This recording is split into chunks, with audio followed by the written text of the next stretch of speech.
if you look at what excellence or effectiveness is, it almost always boils down to, from the person or the organization's perspective, something that you think is good, and you identify the constituency for whom it's good. Scaling is a responsibility for senior management, but when we look at organizations that tend to maintain and spread excellence, one thing that happens, and sometimes senior management is the architect, and frankly, sometimes it happens despite them rather than because of them, but somehow or another, there's that feeling in the organization, and this is accountability, but more specifically, that I own it, and the other part, which is really important, which is it owns me. And when we see we see that at Pixar, we see that at IDEO, General Electric just sort of amazes me in their ability to create that. You see it certainly in startups. There was a little startup we studied, which just got acquired by the name of Pulse, and they were acquired by LinkedIn. And we sort of went in there, and everybody acted like they had the obligation to tell other people what to do, and also to be told what to do. And Ankit and Akshay, the two guys who started it, they said, we're the founders and we have most of the stock, but those guys tell us what to do every day because they want it to be great. Sometimes when we see situations where excellence fades away, one example was a completely different example. In the Korean War, we sort of studied this case of Ridgway, who sort of came in, and the United States was on the verge of just being crushed in the Korean War. And a lot of what he did was he not only gave him courage, but he created this sense of mutual obligation to the buddies, to him. And some of that was courage, but some of it was also that sense of mutual obligation. If you've got 20 people, you can't instill excellence on them, everyone by yourself, let alone if you've got thousands and thousands of people working for you. So creating that environment, that sort of Pixar, IDEO, General Electric type environment is the kind of thing that we're looking at.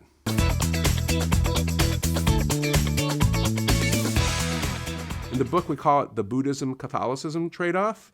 And it's the trade-off between, do we have sort of a vague mindset and everybody sort of does their version of local customization, that's kind of like Buddhism, or do we do it Catholicism, where kind of what happens in the Vatican is supposed to be replicated everywhere in the world with some relatively minor adjustments? And it actually turns out, although ideologically people fall on different poles, that sliding up and down that continuum is one of the key things that decision makers, when they scale up excellence, fight with every day. So to give you an example, 2 U.S. firms, In-N-Out Burger, in California, we love In-N-Out Burger. The quality's so good.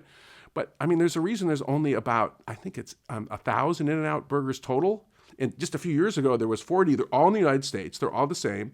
And you look at McDonald's international expansion, well, they've actually allowed a lot more Buddhism. And then another example we go into some detail is IKEA's successful entry into China, where they kind of kept a lot of the same products, changed a few, but they realized they were in a culture where people, it's a do it for me culture, not a do it yourself culture. So they kind of cranked up the assembly and delivery service. Another example, Richard Illy, of Illy Coffee. Those of us who've been to Italy, we know that Italians, they go to a coffee bar, they slug the thing down, and they run away, right? And so you can have a little tiny footprint in Italy. Well, this did not work in India, where it was a much different sort of culture. And because people sit around and talk, and having coffee is a different thing. And so they needed much more sort of square footage, and they needed seats.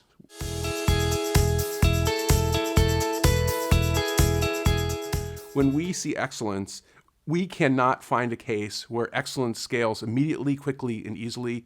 It's something that people struggle and fight with every day. The key notion here is you've got to treat it like a ground war, not an air war. You're spreading a mindset, not just a footprint. And the other side of that, of course, when you start getting away from it, that's where you get so much into expansion, you forget about it. And exhibit one, at least in U.S. business culture, in international business culture, is Starbucks. And this is one of the reasons that Schultz had to come back as CEO, is he knows, there's a famous memo that he wrote throughout the company that, we've expanded so much, we've basically lost, by our definition of excellence, it's become, and he used the term, it's become watered down, the sort of coffee metaphor. This idea of a mindset, not a footprint, which is real important. So there's this it's actually a for-profit startup.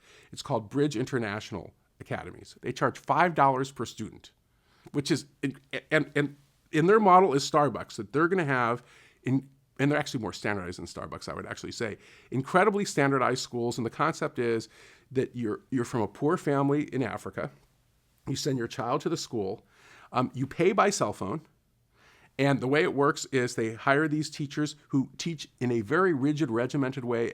And so when we talked to Shannon May, one of the co-founders, she said when we opened our first school, since in our mind we were going to scale up, we could have done things like been there in person. Everything had to be done electronically as if we had 10, 20, 30, 40, 50 schools.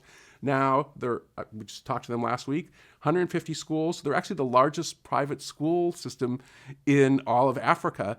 We also interviewed Shona Brown. Shona Brown, former McKinsey, left McKinsey and got this sort of lousy job being number 4 at Google about a couple months before they went public. And Shona said from our earliest days, and this is a Larry Page thing, our concept was when we brought somebody in a role, even though we needed a warm body so desperately, and there's a lot to do at Google, and Googlers would be working late, what we would do is say, can they grow into the next role and the next role after that and grow with us because we believe we're going to keep growing? And that, to me, takes some kind of self-control. And in both of those cases, the principle is that you're linking the present to the future that you hope to achieve. And you may not achieve that future, but your odds are a lot better if you think like Shannon May or Shona Brown did at Google.